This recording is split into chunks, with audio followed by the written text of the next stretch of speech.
Até agora, então, pessoal, vimos quando eu tenho uma integral onde os extremos de integração são mais ou menos infinitos, certo? Então, é um modo de analisar a área infinita, né? Quando ela é infinita no eixo x. Mas pode ter casos onde a função ela é infinita no eixo y, ou seja, a função explode para um certo valor, né?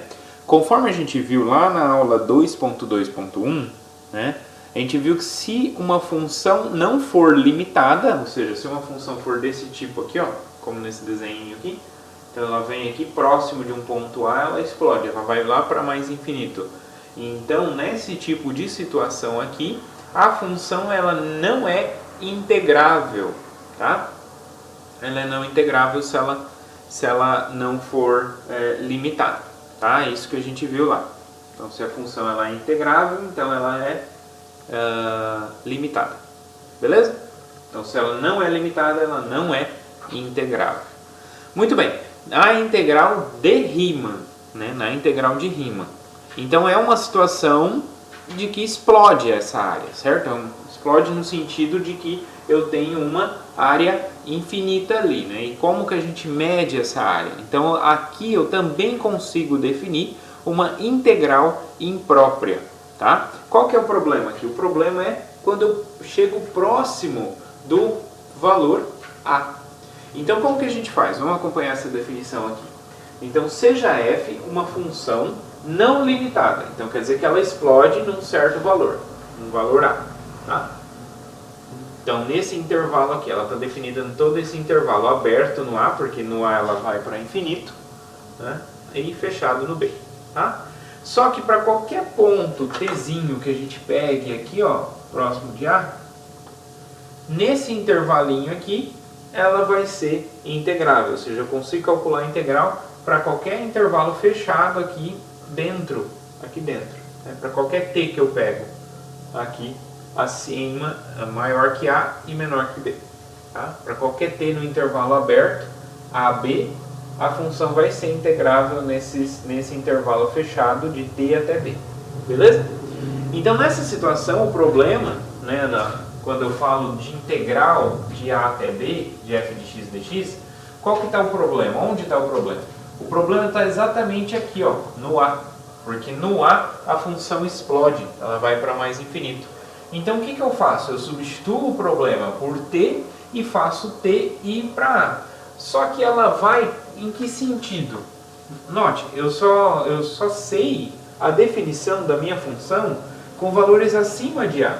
Então, o limite tem que ser à direita. Então, eu quero me aproximar de A com valores maiores do que A. Por isso que o limite é à direita. Porque eu não tenho informação da função à esquerda, só à direita. Então, por isso que é o limite à direita, tá bom? Porque é o extremo inferior que eu estou tratando, tá? Da minha função, desde que esse limite exista e seja finito, é claro.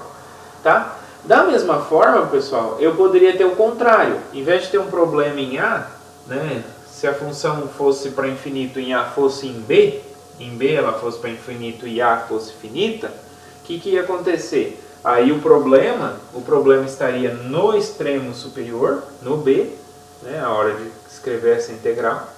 E aí então eu trocaria o problema por t e faria t ir para B. Mas como eu sei só o t vale números menores do que B, então esse limite, o t vai se aproximar de B à esquerda.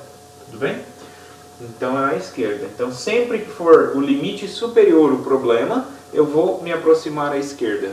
E se o problema for o limite inferior, eu vou me aproximar à direita. Tá bom? Então desde que esse número exista e seja finito. E essa integral aqui a gente chama também de integral imprópria. Tá? Então essa é a integral imprópria da função f em AB. Então cuidado, viu, pessoal? Porque quando a gente olha aqui, ó, a gente não tem de cara que isso aqui é uma integral imprópria. Então, às vezes, esse tipo de integral aqui passa despercebido, tá?